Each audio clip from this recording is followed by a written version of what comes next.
the eminent speakers of the day, teaching and non-teaching colleagues of mine, academicians from various institutes, and the students of the today. We are going to conduct a webinar on national education policy. The topic of the day is online and digital education, ensuring equitable use of technology. Pandemic has made this concept familiar to all participants of the day, because during all these days, online mode of teaching became lifeline of education industry. Education is fundamental for achieving full human potential, developing an equitable and just society, and promoting nationwide development. Indeed, with the quickly changing employment landscape and global ecosystem, it is becoming increasingly critical that children not only learn, but more important, learn how to learn. Education, thus, must move towards less content and more towards learning about how to think critically and solve problems, how to be creative and multidisciplinary, how to innovate, adapt, and absorb new material in novel and changing fields. Pedagogy must evolve to make education more experiential, holistic, integrated, inquiry-driven, discovery-oriented, learner-centric, discussion-based, flexible, and of course, enjoyable. This National Education Policy 2020 is the first education policy of the 21st century and aims to address the many growing development imperatives of our country. The Global Education Development Agenda reflected in the Goal 4, that is SDG 4, of the 2030 Agenda for Sustainable Development adopted by India in 2015 seeks to ensure inclusive and equitable quality education and promote lifelong learning opportunities for all by 2030. Such a lofty goal will require the entire education system to be reconfigured to support and foster learning so that all the critical targets and goals of the 2030 Agenda for Sustainable Development can be achieved. This policy has been formulated at a time when an unquestionably disruptive technology, that is artificial intelligence, 3D or 7D virtual reality, has emerged. As the cost of AI-based prediction falls, AI will be able to match or outperform and therefore be a valuable aid to even skilled professions such as doctors in certain predictive tasks. AI's disruptive potential in the workplace is clear, and the education system must be poised to respond quickly. One of the permanent tasks of National Education Technology Forum will be to categorize emergent technologies based on their potential and estimated time frame for disruption, and periodically present this analysis to be included more and more into the education system. With this introduction of the National Education Policy of 2020, I would like to begin today's session and hear from our eminent speakers. Now I would like to welcome our last speaker of the day before we start the panel discussion. Mr. Bhautik Sheth is the founder of IBI Panan Digital Marketing and Management Services. He is a consultant and a trainer. Mr. Bhautik Sheth is the founder of this institute, Digital Marketing and Management Services, and started it in 2014 in Surat. He has more than 14 years of experience and holds MCA, MBA Marketing, PGDBM, PGDRM, PGDID, as well as a BSc degrees. He has been a visiting faculty for Veer Narmad, South Gujarat University, Oro University in Surat, and GTU in Ahmedabad. He offers a service to Tarsadia University, Bhagwan Mahabir University, and PP Savani University as a guest faculty. He was Student Startup and Innovation Policy Advisor Committee member at Veer Narmad, South Gujarat University, Surat in 2019. He is the Chief Organizer of Social Media Day, Surat since 2016 and Digital Marketing Day, Surat since 2018. He has rendered his service as a speaker at Facebook Josh Talks, Startup and Global Digital Marketing Summit by Taxila Conference. He is a former online trainer of Google and Manipul Global Education's digital marketing program. He has been associated as a trainer with International Organization for Importer and Exporter, Mastermind Consulting, and Being Exporter in Surat. He was nominated for 40 under 40 digital marketing titans of India by Social Samosas in 2018 and 2019. He has trained more than 60,000 people for digital marketing through seminars, webinars, workshops, and training programs on digital marketing at national as well as international level. He has presented many research papers on digital marketing at national as well as international conferences, out of which many have been chosen as best papers and published in countrywide and global journals. As an instructional designer, he has developed academic content for various management subjects for Manipal University, online portal, EDU, NXT in Bhautik Sheth, sir, has been rendering his large-scale businesses, service industry, and the startups. He has worked with 70 plus companies as consultant. He received an award of Distinguished Digital Leader at Digital Marketing Leadership Summit 2018, organized by XIME Chennai. Under his leadership, this institute has become the first digital marketing company in Gujarat to sign 4 MOUs with universities and colleges. It would be an honor to listen to you, sir. Over to you. Thank you so much, Professor Devyani. And thank you so much, guys, for inviting me. So somewhere I'm feeling that I'm an odd man out over here because I'm not a full-time professor. I'm not a full-time academician, but yes, I'm a part-time professor, part-time academician, but more of an entrepreneur. And I love to teach. I love to teach young students. I love to teach college students, and that is the reason I've been associated with so many universities and the colleges.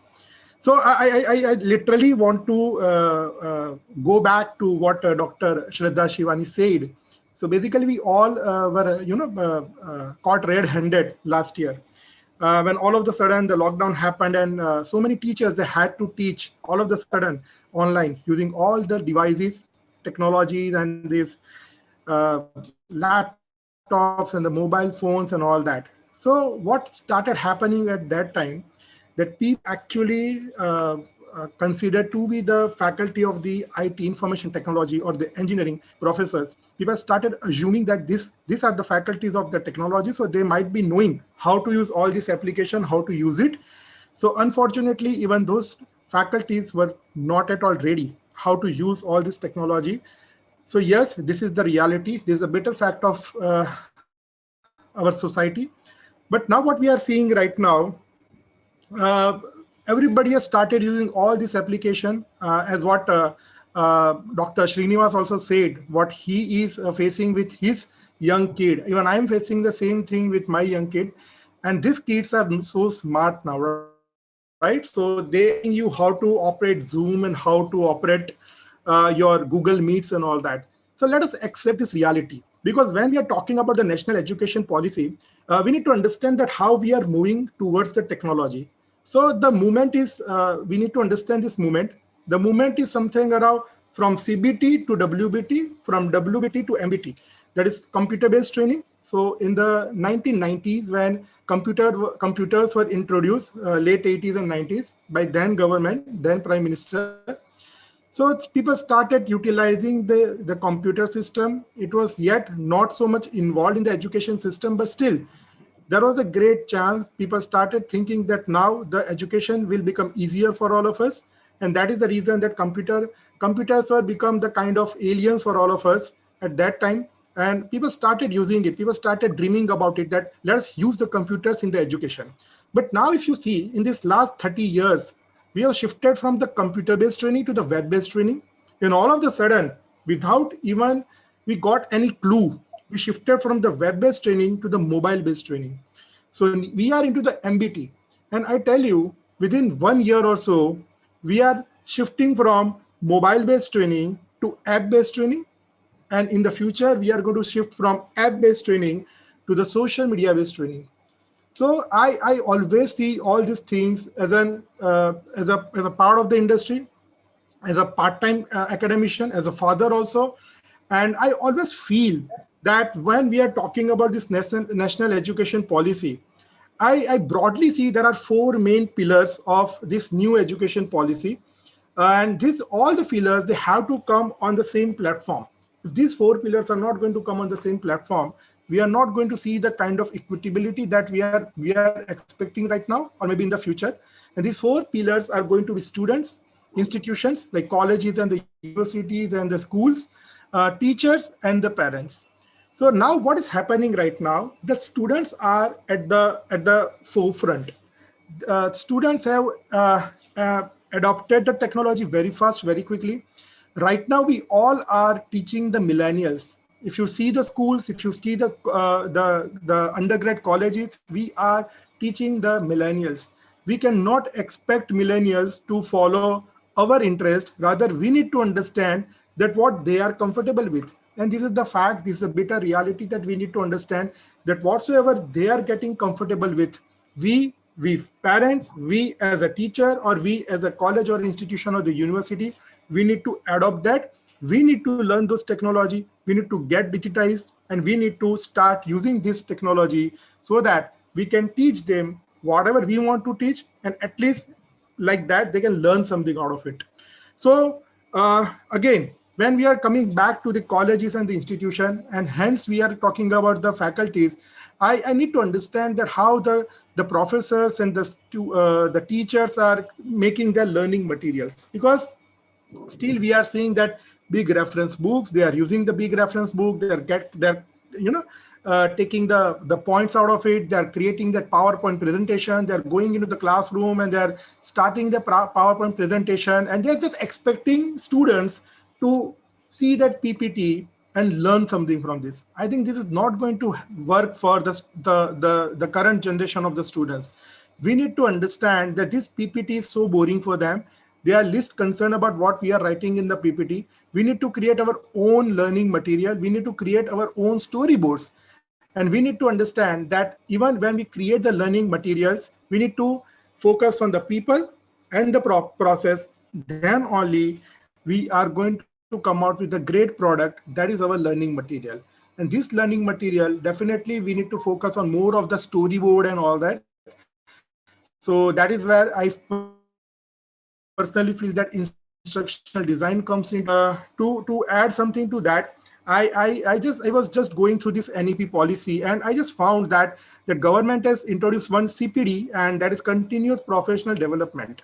Now this basically CPD, the concept I literally like the most out of all this, the huge NEP policy. So according to this CPD, the teachers will be given continuous opportunities for self-improvement and to learn the latest innovations and advances in their professions. This will be offered in multiple state, national, and international workshops, as well as online teacher development modules. The platforms will be developed by the government so that the teachers may share ideas and best practices. Out of all this point, one point is so crucial and so important, that each teacher will be expected to participate in at least 50 hours of CPD. And yes, here they'll be given an opportunity every year for their own professional development driven by their own interest. Now, let us focus on this word own interest. So can we do a kind of research in what is the interest of the teacher? The teachers who, when they were in their college days, they have never used computer, they have never used technology, because at that time that computers and technology was not available. So what is their interest? What exactly they want to learn now? That is a very big question. So what I personally believe, that teachers need to identify what they need to learn.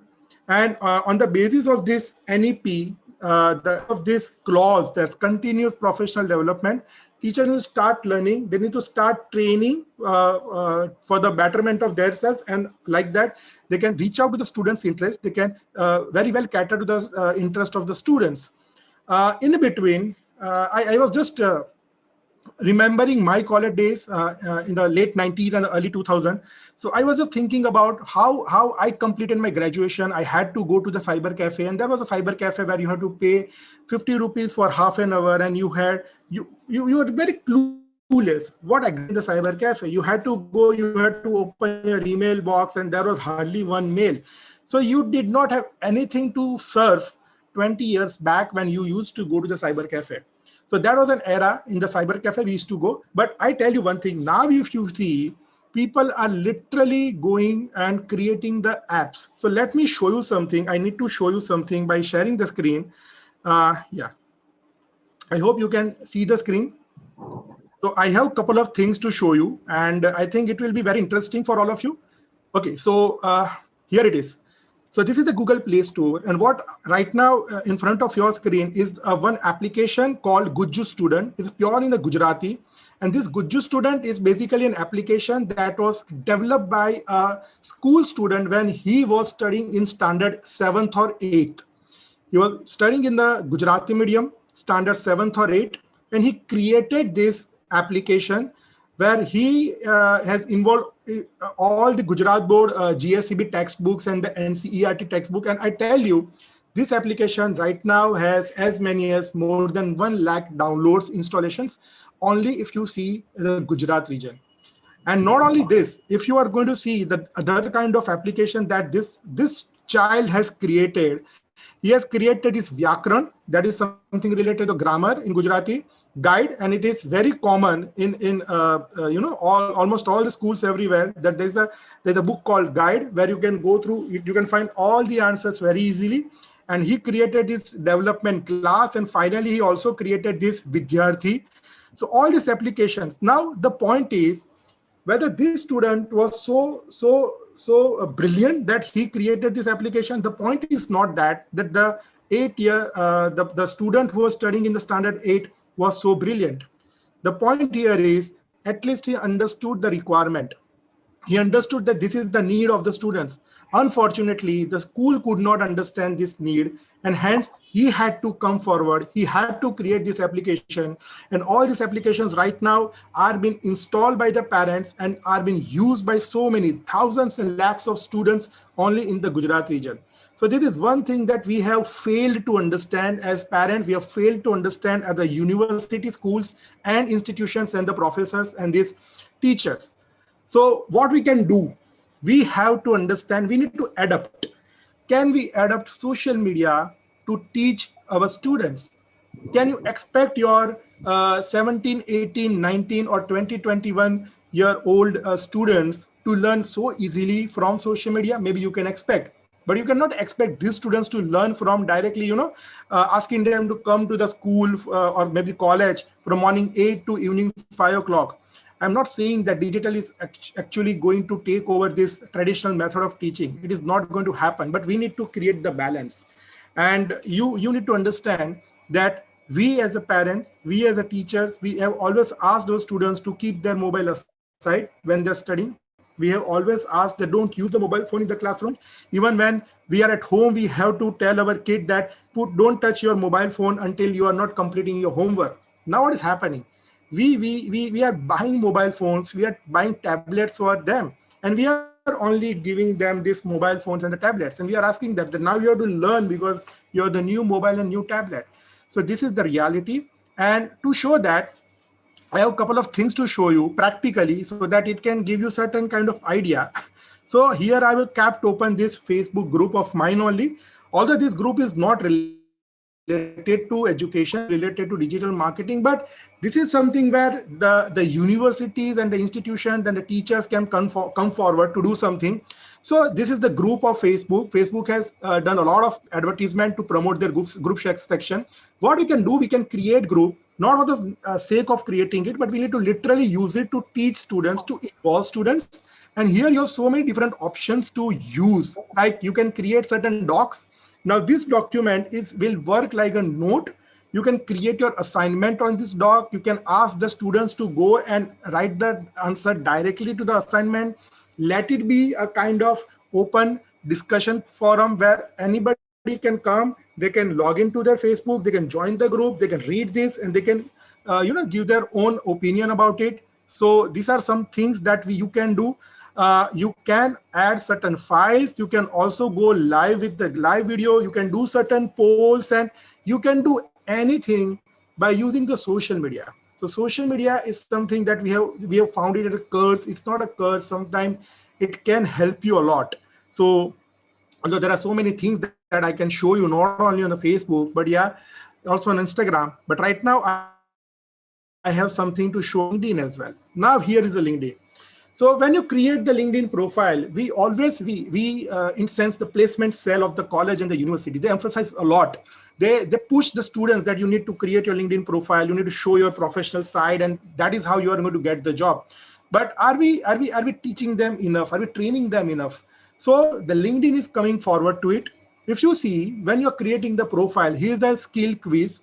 When the skill quiz came earlier last year, there are hardly 4 or 5 test skill available for the IT. But now, if you can see, there are so many different types of test to check your skill. It's the industry knowledge, tools and technology, and here if you click on the all, you are going to see all the different types of test. Any student can click on that, and they can go through the different MCQ pattern questions, and like that they can pass it.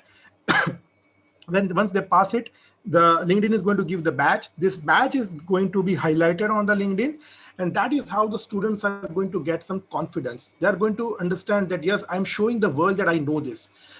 Unfortunately, as a teacher, as a father, as a university part-time professor, I'm failed to do this. This is what I believe. So all these things what I'm showing you right now is something that we need to understand, and we have to ask our kids, our students, that why you are not using this. I think this will help you a lot, and this is going to help the overall society as well.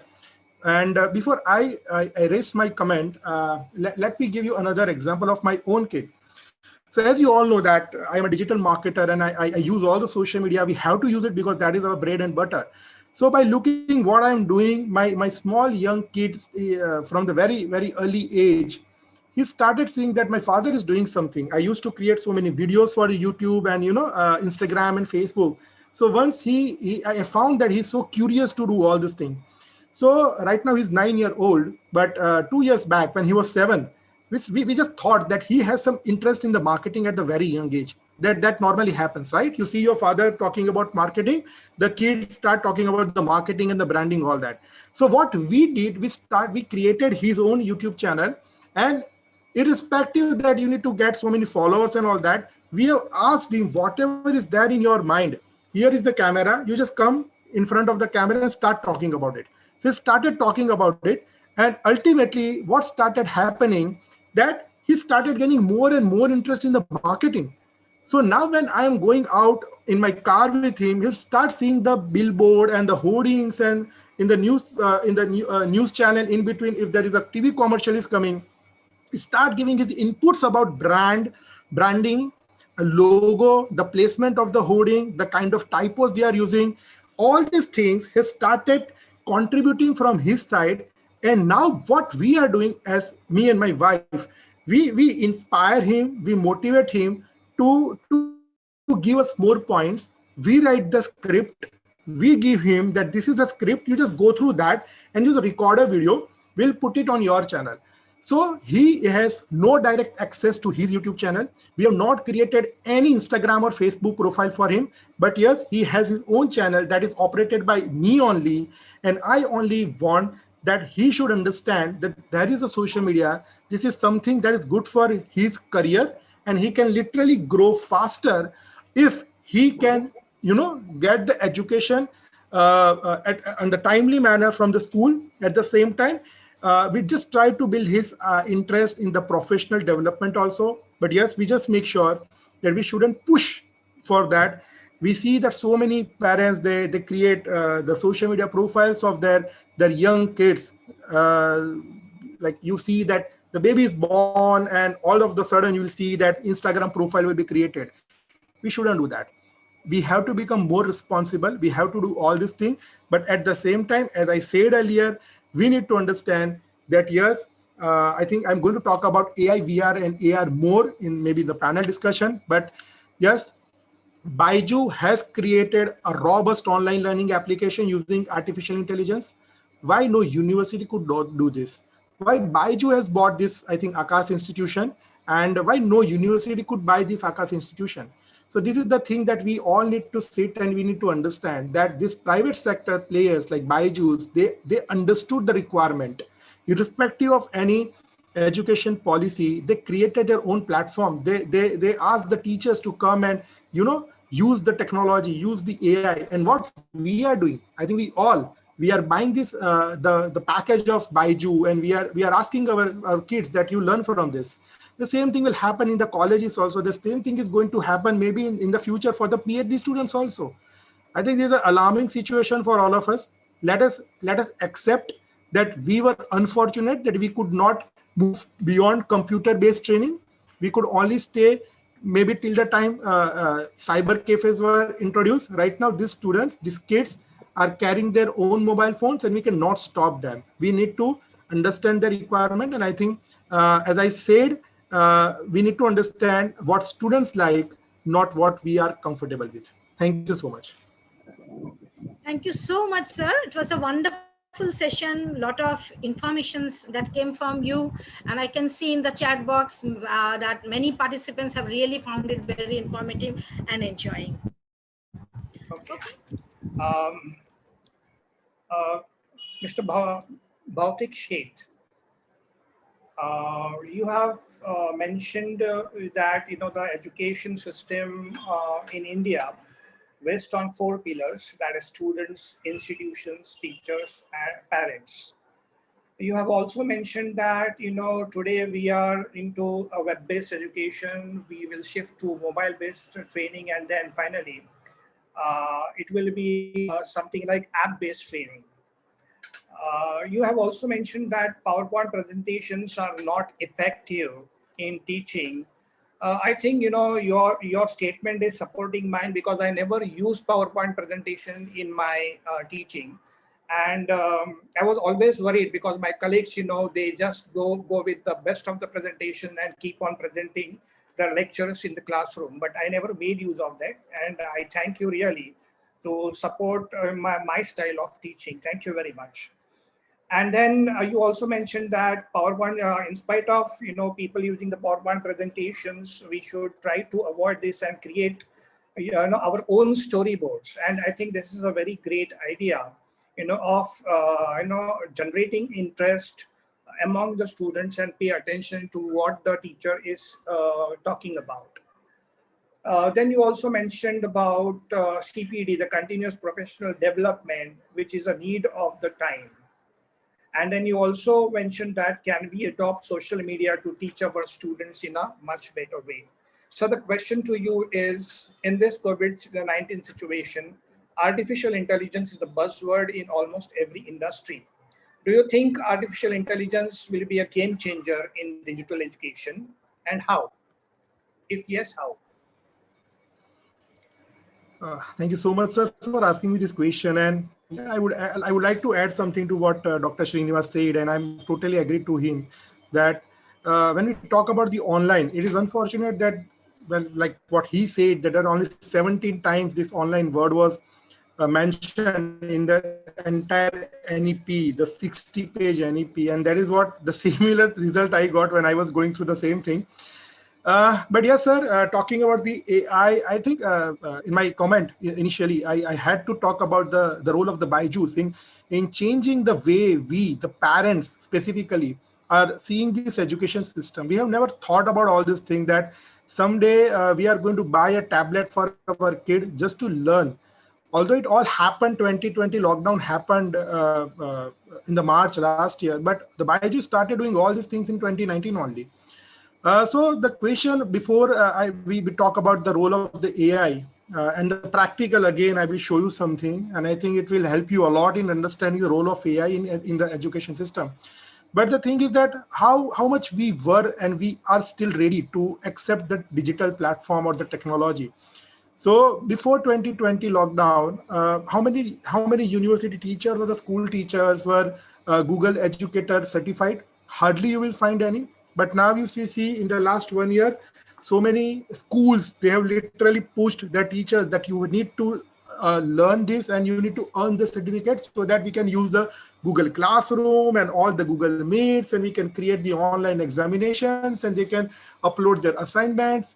So it is very unfortunate that we are, we are very much depending on the situation to get worsened rather than becoming more proactive about all these things. And as far as the technology, the role of the technology is concerned, yeah, it is not only about the using Zoom, as some speakers said earlier, that this all are the basically the meeting platforms. So we are using this right now to teach students. So I personally feel that these are still not inclusive platform. These are the exclusive platforms. So the students are not getting included to all this technology. Rather, we are just like an online classroom. We are pushing them to keep your screen open and just see here and just keep your eye onto it, so that psychologically, I as a teacher, I feel that my student is learning. So all these things are these things are big challenges to all of us. And there comes the role of the artificial intelligence. I have something to show you. I will show you directly on my mobile. I was trying to connect my mobile with the laptop, but today there is the connectivity issue. But what I'm going to do, I'm going to show you the Snapchat filter, and I think it will give you a great idea that how this AI can be used for the education at the university or at the college level, or it may be the higher education level. So when you're going to open this, you will see this kind of, if at all you are not using Snapchat, let me show you. Here you can see at the bottom, there is the explore, right? So I'm just clicking on explore. So there are some filters. All these are the AI filters. Now what I'm going to do, I'm just searching one filter related to learning. So I'm just searching it and I am coming to the filter. I'll show you this filter particularly. If you can see the mirror image, but yeah, here it is Hindi learning, right? Learn Hindi. This is learn Hindi. Now I'm just opening this filter. Now I have this mouse with me. So what I'm going to do, I'm just putting this mouse in front of my camera here, and I'm just trying to click on this mouse here. Excuse me, sir. Yeah. Yeah, sir, we are not able to see anything on the screen, I think. Okay. Extremely sorry. I'll just start once again. I think it would work better if everybody pings Dr. Bhautik Sheth. Just a second. Extremely sorry.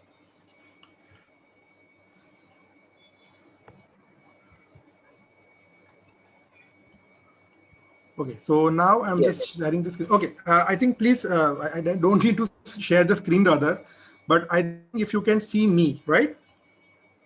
Yes. Okay. Now I'll just repeat it once again, and I wish I can pin myself. I think all of you have pinned me. Okay, so what I'm trying to show you, I'm just restart very quickly. So here is the Snapchat application. I'm just opening the Snapchat application. Here at the bottom, there is the thing called Explore. I'm just clicking on the Explore button.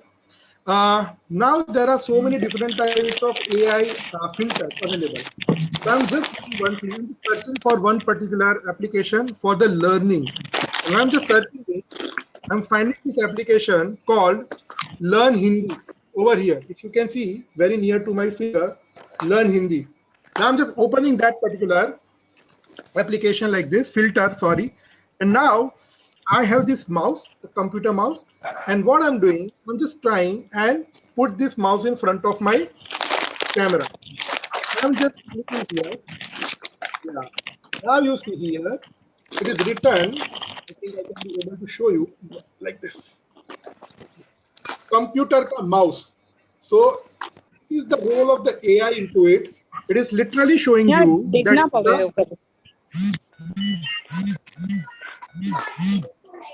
now you see. I think Hardeep, please put your Yeah. I think the moment I am changing my position, it is missing. Okay. So ultimately what is happening, that it is basically understanding that this is nothing but, yeah. See, I'm just click the picture. Computer ka mouse. So this is what it understood, that this is the computer mouse. Now this is the easiest way you can create your own application. This is pure AI, nothing else. So what I personally feel, that using the AI is not the question. We have to use AI. We need to use AR augmented reality, and we need to use social media, virtual reality. And now coming to the again my previous point, social media. So going back to 2016, rather we all talk a lot about the wrong use of the data by Facebook and the Google. Let me take back you to 2016 F8 conference by Facebook. So Facebook at that time has announced that here onwards, the social media is going to change the trajectory. It will be a totally VR-based, virtual reality social media. And if you want to see, you can go and check their application, the website called Oculus, VR Oculus. So VR is the headset that this Facebook is selling right now, Oculus headset, and they cost something from $299 to $499. There are different types of VR headsets, and they're also developing some AI based applications. And these AI based applications are basically you can use using this wearing this particular VR eyeglass, and the role of the virtual reality is very becoming important. So all these things are coming together. So why, I just wonder that why the universities are not investing money in all this technology, why the faculties are not coming to the front and doing some research papers on that, why still we are so deprived in doing the research paper on the data collection and using this R software and SPSS software and the same old method of research. I'm extremely sorry, but I personally feel that this as as a part of the industry also. So like there are so many students, they come to our place for their project also. And what we see that the students, the university students are being asked to go out, collect the data, use your R on SPSS software, and use this different kind of statistical test into it, come out with the conclusion, and do some all those technical statistical jargons. But I don't understand that why we are not doing any kind of research on these things, and why we as a university, we as a college, we as a school, we as a board of government, why we are not coming up with this kind of filter, with this kind of Byju's kind of application. So yes, I think this is the right time. We all need to think in the same direction. We need to become more inclusive rather than exclusive. We need to invite our students to get included in our teaching pedagogy, and I think this is going to help all of us in the near future. So we move on to the last question that is addressed to Bhautik Sheth. What is the future of online and digital education in India? I think we should restrict ourselves to the next 5 years. Okay, yeah. So looking at the time constraint, I will answer very quickly. And I agree to what Dr. Shraddha said, that we have to think a lot about this digital divide. And I totally agree to Dr. Srinivas also that classroom is never going to be replaced by the digital. That is for sure. But if we see for the next 5 years, I think right now we are at the very right time. We are talking about all these things. So let us see the very real picture of all these things. Normally, you go to any college in any city, whether it's a metro city, tier 1 city, tier 2 city, or tier 3 city. Everybody is doing one thing, that they are comparing the knowledge of the faculties above 40 years and who are in the mid 20s. And we understand that the faculties of 40, 50, 55, maybe 60 years, they are ocean of knowledge of their subject. They have done so many research papers, and they are literally understand.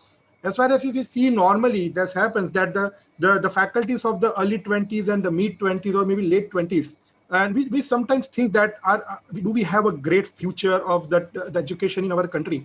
So let us utilize these 5 years where all these experienced teachers come forward. The universities and the schools and the colleges who have this kind of experienced teachers, they should come forward and use their knowledge in building a robust system where the digital actually come as a saver to our education system. This is what we need to do, I think. And yes, as I said, the different pillars of the society, other than the college institute and the teachers, the parents, they need to understand this reality that there is no other option but to adapt it, rather than stopping their children to not to use technology, internet, and the mobile phones and the tablets. And finally, what I believe that we need to understand that the way we teach, that also we need to change according to the time. So what I think I missed that particular question, and I need to include the same question with this question, that how this future we can see. So let us start by the small steps. Nothing is going to happen overnight, but at least we can all do some small steps. So as far as this storyboarding was concerned, and I think I got this question about that. So let us start by creating some storyboards, and we can include some this AI and VR into our routine teaching style. And this is how we can literally adapt this online and digital very well along with the classroom teaching. So here are my some tips for those who were asking me about how to create some storyboard. So I think when you try to create the storyboard, guys, you have to play so many roles. So first role that you have to play is of the student. So as a student, you need to think that what will I see, what will I hear, what will I be able to do, how will you know if I understand or not. So you have to think from the student's perspective. You need to think from the teacher's perspective, the instructor or the trainer or the faculty. Like, how can I explain this to my students? What will I show the students? How will I know that whether they got it or not? So that you need to think their perspective. Third is the producer of that storyboard. So how should this be programmed, and what kind of people you want?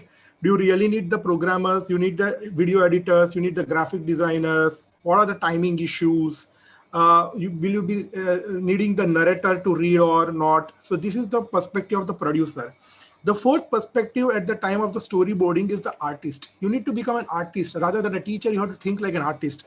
So how should this be drawn or animated? How to illustrate this, and what kind of language you need to use as an to explain how to visualize the things. Visualization plays a very important role. And as a final role, you have to play as a narrator. So when you become the narrator, you need to think that how is this word or acronym is going to be pronounced, and whether you need to again speak in your language or vernacular language, or as usual in English language. What should be the emphasis in the text? Which text should be more readable? What should be the typo? And how you are going to connect with your artist or maybe the graphic designer who is going to use the typo, and what kind of background color and the foreground color you are going to create. If motion, from where the subject will come and how the subject is going to move on the screen. So I think all these things become so important when you create the storyboard. And I personally feel, so when we are talking about that, what is going to happen 5 years down the line, we can start all these things from tomorrow itself or maybe Monday itself, when we are again meeting our students, although in the online classroom only. But let's start by bringing all these small changes.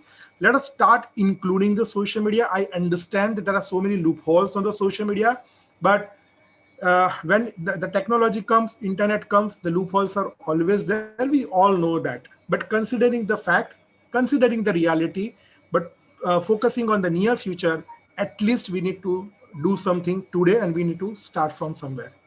Thank you so much. Thank you, Bhautik sir. I think you have thrown enough light on what could happen to online and digital education in India in the next 5 years. So when I teach data analytics, we really create stories out of those analysis, and that hooks the students. That hooks the students. For example, we have something like a data of Titanic. That ship, and the entire storyboard of that movie was based upon statistical analysis. So if you try to connect the analysis with the storyboard of that movie, students do take interest. You are also emphasizing, in bringing the pictures. Putting in other words, you're requesting everybody to digitize the education so that you can hook the attention of your students. Thank you, all of you. Thank you for all the inputs you have given us, and I hope that the educators which are with us as of now are enlightened with enough knowledge. And from Monday onwards, like Bhautik sir have mentioned, Monday onwards we shall start working on developing this strategy. Thank you very much. It was wonderful. It was wonderful having this panel discussion. I know we have extended our time, and for that, Dr. Jawahar Saraswati had some assignment at 6:40, so he left. So I would like to now call for, though there had been certain questions, and during the discussion, some of the panelists have also addressed the question. So due to lack of time, I don't think we will be able to attend any more question. Extremely sorry. I would now request Dr. Pranjal Mule to come and extend vote of thanks for this excellent event that was conducted, and that was very enriching. So even after this spillover of time, I can still see 100 plus people listening to it. We were all engrossed. Pranjal, over to you. Thank you, Dipjani ma'am. So, good evening, Assembly. On behalf of my college and the entire team, I'm very pleased to express my gratitude to all the speakers for sharing their graceful words with us in today's webinar. We have been fortunate enough to have some of renowned identities from academics, industry, and other areas. To be very specific, I'm grateful to Dr. Jawahar for his explanation on digital divide in India or Bharat and its villages, along with the differences between online education and digital education. He also spoke about current status of teacher across India and importance of technology to access various resources, all under the guideline of NEP.